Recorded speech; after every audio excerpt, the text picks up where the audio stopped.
என்ன அர்ஜுன் மாமா, ஏதோ யோசிச்சுட்டே உட்காந்துருக்கீங்க? ஆமாம் சத்யா, கார் ரிப்பேர் ஆயிட்டு எப்படியும் ஒர்க் ஷாப்பில் கொடுத்தா 1 லேக் கிட்ட கேட்குறாங்க. நானும் ரொம்ப நாளாக ரிப்பேர் பண்ணாமே விட்டுட்டேன். பார்த்தா நிறைய ஃபால்ட் இருக்கும் போல். கொண்டு போய் ஒர்க் ஷாப்பில் விடும்போது தான் தெரியுது இவ்வளோ ஃபால்ட்டு பிரச்சனை அப்படின்னு. என்ன பண்ணுறதுனே தெரில. கார் இல்லாமல் சரி வராது. ஏன்னா கார்லேயே போயிட்டு போயிட்டு பழகிட்டா. என்ன பண்ணுறதுன்னு ஒன்றும் தெரில சத்யா. கார் ரிப்பேர் பண்ணணும், கையில் வேற காசே கிடையாது. அதான் யோசிச்சுட்டே இருக்கேன். காசே சுத்தர கிடையாதா? ஆமாம் சத்யா, காசு இருந்தது அங்கங்கே பெரட்டி பத்தாது கொஞ்சம் பக்கத்தில் வாங்கியும் அருண் அப்பாவுக்கு கொடுத்துட்டேன் செலவு பண்ண ட்ரீட்மெண்ட் பார்க்க 10 லட்சம். ஆ, 10 லட்சம் கொடுத்தீங்களா? ஆ ஆமாம். என்கிட்ட சொல்லவே இல்லை.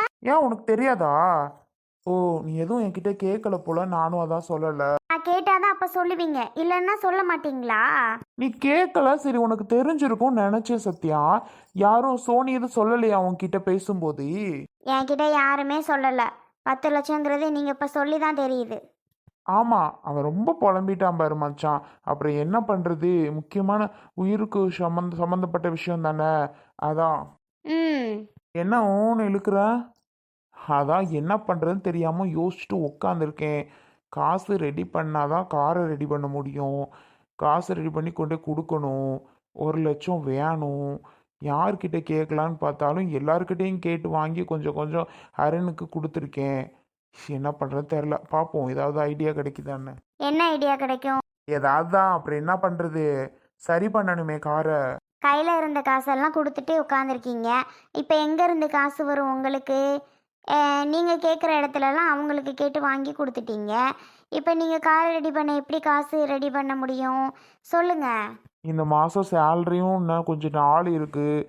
அதை வாங்கினாலும் வீட்டுக்கு தேவையானது எல்லாம் வாங்கணும். என்ன இந்த மாதம் இப்படி ஓட்ட போகிறேனே தெரிய மாட்டேங்குது எனக்கு.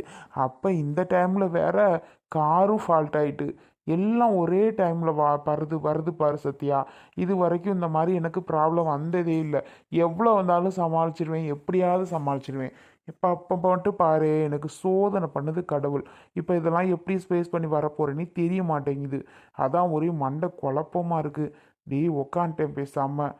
என்ன பண்ணுறதுன்னு தெரில சத்யா. நான் ஒன்று சொல்றேன், தப்பா எடுத்துக்க மாட்டீங்களே? லூசா நீ? சொல்லு என்ன விஷயம், தப்பாக எடுத்துக்கிறதுல என்ன இருக்குது சொல்லு. அது இல்லை. யாராக இருந்தாலும் தனக்கு மிஞ்சி தான் தானமும் தர்மமும் சொல்லுவாங்க. நீங்கள் என்னடான்னா உங்ககிட்டே இல்லை, இதில் பத்தாததுக்கு அங்கங்கே வாங்கி வேற கடன் கொடுத்துருக்கீங்க. ஏற்கனவே வசந்தி சித்தி வீட்டுக்காருக்கு எவ்வளோ லட்சம் செலவு பண்ணீங்க.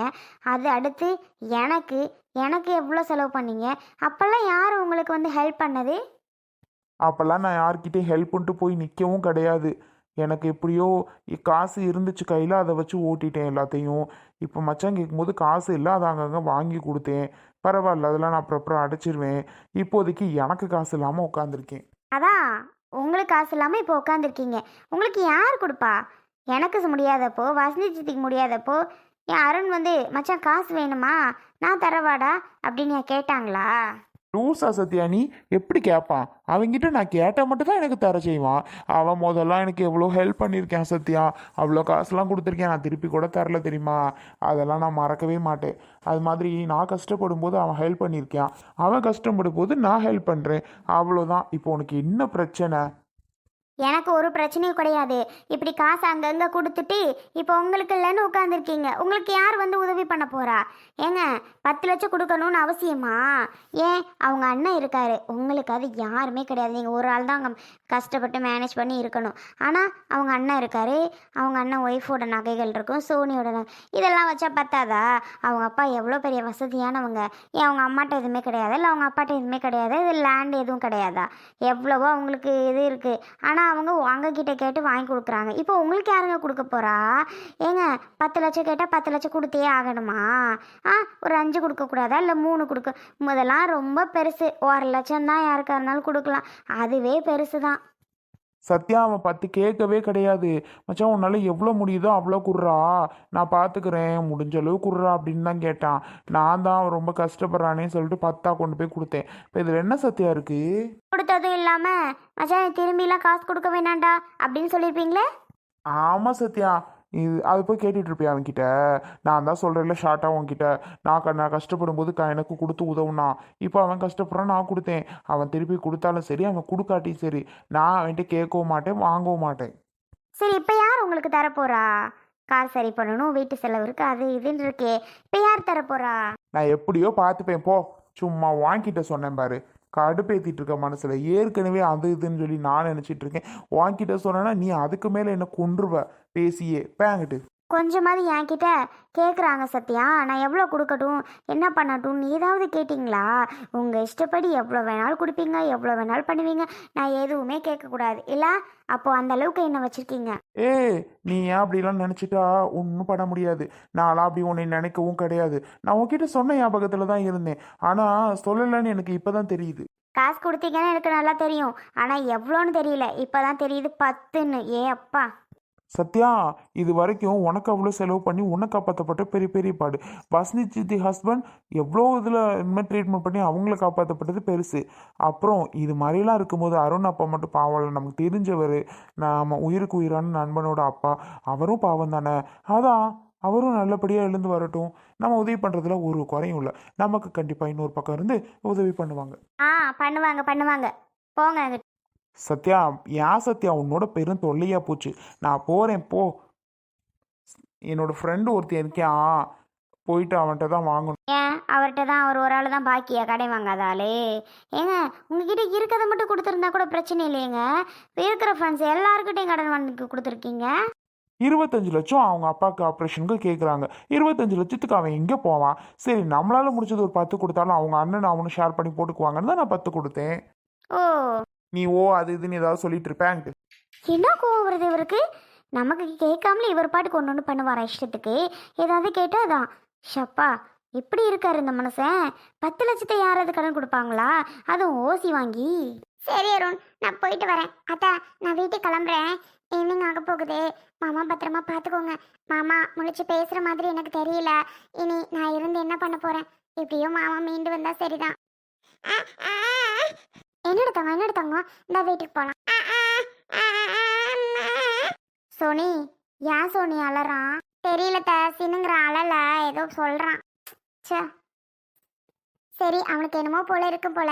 வீட்டில் போயிட்டு கீழே போட்டால் ஃப்ரீயாக அவன் பாட்டுக்கு விளையாடுவான். நான் கிளம்புவா. சோனி வா, வீட்டில் கொண்டு வந்து விட்டுட்டு வரேன். ஆமாம் அருண், இனி நான் பஸ் ஏறிலாம் போக முடியாது. வீட்டில் கொஞ்சம் கொண்டு வந்து விடுறீங்களா? வா. சரிங்க பார்த்துக்கோங்க மாமாவை. நான் போயிட்டு வரேன். சரஸ்வதி புள்ள அலறான். மாமாவா? ஆமையா, ஏதோ சொன்ன மாதிரி இருக்கு. மாமா, என்னாச்சு? சொல்லுங்க, ஏதோ பேசுனீங்க. அம்மா, அப்பா தான் ஏதோ சொன்ன மாதிரி இருக்கு, கேளுங்க. அப்பா என்ன சொன்னாரு? சோனி, தம்பி ஏதோ பேசுனால அது கேட்டதுக்கு தான் சோனி அப்பா ஏதோ சொல்றாரு. ஆமா அருண், எனக்கும் நல்லா தெரியுது. அதனாலதான் சவுண்ட் கேட்டுட்டு மாமா ஏதோ பேசுறாரு போல. ஏங்க, ஏதோ சொன்னீங்களே, என்ன சொன்னீங்க? நீங்க சொல்லுங்க. என்னத்த ஏதோ பேசினாரு, அப்படியே அமைதியாயிட்டாரு. என்னவா இருக்கும்? அதாம்மா, என்னன்னு தெரியல. ஏதோ சத்தம் தான் கேட்டுச்சு. சோனி, தம்பியை அள விட்டு பாக்குறியா? அள வைக்கணுமா? ஆமா சோனி, ப்ளீஸ் சோனி, எனக்காக சோனி. அப்பா தம்பி சவுண்ட் கேட்டோன்னு தான் பேசினாரு சோனி. அள வைக்கவா? ஆமா, கொஞ்சம் அளவையே. ஏன்டா பிள்ளைய போய் அழுக வைக்க சொல்ற? அவன் அழகா பேசிக்கிட்டு இருக்கவன. இல்லம்மா, அப்பா தம்பி சவுண்ட் கேட்டுதான் ஏதோ சொன்னாருமா, அதுக்காக தான் சொல்றேன். அதுக்காகவா? சரிம்மா, நீ அவன் சொல்ற மாதிரி செய். அப்ப அழ வைக்கவா? கில்லுவா ஏதாவது? ஆமா சோனி, கில்லு சோனி, லைட்டா அலட்டும். சத்தம் கேட்டா எதுவும் பேசுவானா இருக்கும். இல்லப்பா, கில்ல வேணாம். இரு, அவன்கிட்ட நான் ஏதாவது பேச்சு கொடுக்குறேன். அவன் பேசுறானான்னு பாப்போம். ஆமாம்மா, என்ன பாக்குறானா, ஏதாவது பேசவா? என்னடா தங்கம், இங்க பாருங்க. தாத்தா பாருங்க. தாத்தா உன் சத்தம் கேட்டதும் ஏதோ பேசினாரு. ஆமாடா, ஆமா. எங்க பேசு, ஏதாவது பேசு. தாத்தா உன் பேச்சு கேட்டா பேசுறாரான்னு பாப்போண்டா. நீ பேசவும் தாத்தா ஏதோ பேசினாருல, இப்ப திரும்ப பேசி தாத்தா ஏதாவது பேசுறாரான்னு பாப்போண்டா தங்கம். அப்பாவை பாருமா. ஐயோ, எதுவுமே சொல்லலையே, இவ்வளவு தூரம் பேசினா. அப்போ முன்னாடி பேசுற சத்தம் மாமா மாதிரி தான் இருந்துச்சு அருண். வேற யார் மாதிரியும் தெரியல. எனக்கு நல்லா தெரியும், மாமா தான் ஏதோ பேசுன மாதிரி இருந்துச்சு. அப்போ ஏன் சோனி இப்ப எதுவுமே பேசல? எனக்கும் அதானே என்னன்னு தெரியல. அம்மா மாதிரி இருந்துச்சுன்னு சொல்ற. ஆனா இப்ப எதுவுமே பேசல.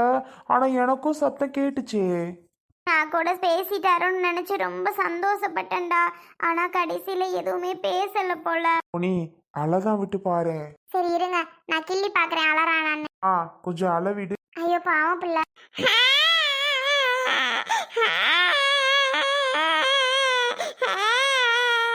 சரஸ்வதி, சரஸ்வதி, புள்ள புள்ள அலறான். அம்மா, அப்பாவே தான். அப்பதாம்மா பேசுறாரு. பேசு பேசு, இப்ப பேசு. ஏதோ பேசுனீங்களே, இப்ப பேசுங்க பேசுங்க. சரஸ்வதி, பிள்ளை அலறான் பாரு. பேர மாதிரி இருக்கு. உங்க அப்பா தான்டா பிள்ளை அலறான் பேர மாதிரி இருக்குன்னு சொல்றாரு. ஏங்க பேரனே தான், உங்க பேரனே தான். உங்க அப்பா அப்பான்னு சொல்லுவீங்கல்ல, பேரன் தாங்க வந்திருக்கேன். எந்திரிச்சு என்னன்னு கேளுங்க, என்னன்னு கேளுங்க, எழுந்துருங்க. ஐயோ அப்பா, அப்பா என்னாச்சுப்பா உங்களுக்கு? இப்ப நல்லா இருக்கா? நல்லா இருக்கு, நல்லா இருக்குமா. தம்பி அருணா அது. ஐயோ அப்பாடா அருண், உங்க அப்பா பேசிட்டாரா? உங்க அப்பாவே தான்டா. என்னாச்சு சரஸ்வதி எனக்கு? நான் எங்க இருக்கேன் இப்போ? எங்க நீங்க ஆஸ்பத்திரியில இருக்கீங்க. எங்க ஆஸ்பத்திரியில இருக்கீங்க. அம்மா, அப்பாக்கு என்ன நடந்துச்சு அதுன்னு கேளுமா ப்ளீஸ்மா. அப்பாட்ட கேளுமா, எனக்கு ரொம்ப சந்தோஷமா இருக்கு அப்பா முழிச்சது. அருணே, சும்மா சும்மா இப்போ அதெல்லாம் கேட்காதீங்க. அத்தை, அதெல்லாம் பற்றி கேட்காதீங்க. மாமாட்ட நார்மலாக பேசுங்க. உங்களுக்கு ஒரு பிரச்சனையும் இல்லை, ஏதாவது சொல்லுங்க. அதை பற்றிலாம் இப்போதைக்கு கேட்கக்கூடாது. அவரே கொஞ்சம் நார்மல் ஆகட்டும், அப்புறம் எதுவாக இருந்தாலும் கேட்டுக்கலாம். அருணே, நீங்கள் சும்மா போட்டு அவரை திருப்பி குழப்பாதீங்க, சரியா? அம்மா சோனி, நீ சொல்றதும் கரெக்டு தான். சும்மா அவரை போட்டு குழப்பிட்டு இருக்க கூடாது இல்ல. அதுக்கு தான் சொல்கிறேன். ஏங்க எங்கேயும் இல்லை, உங்களுக்கு சின்ன பிரச்சனை தான், அதனால ஹாஸ்பிட்டலுக்கு தான் கூட்டிகிட்டு வந்தோம். மற்றபடி ஒன்றும் இல்லைங்க. என்ன சரஸ்வதி சொல்றா? ஆஸ்பத்திரிக்கா? அதான் சொல்கிறேன்ல, அல்லாதீங்கங்க, சின்ன பிரச்சனை தான். சரஸ்வதி, ஆஸ்பத்திரிக்குன்னு எனக்கு பக்கு பக்குன்னு இருக்கு. ஏன், எனக்கு என்ன ஆச்சு சரஸ்வதி? எதுக்காக ஆஸ்பத்திரி வந்தியா? ஒன்றும் இல்லைங்க, நீங்கள் எதை நினச்சி பயப்படாதீங்க. சின்ன பிரச்சனைக்காக தான் ஹாஸ்பிட்டல் வந்திருக்கோம். எல்லாம் சரியாகிடுச்சு. நான் நீங்கள் நல்லாவே பேச ஆரம்பிச்சிட்டிங்க.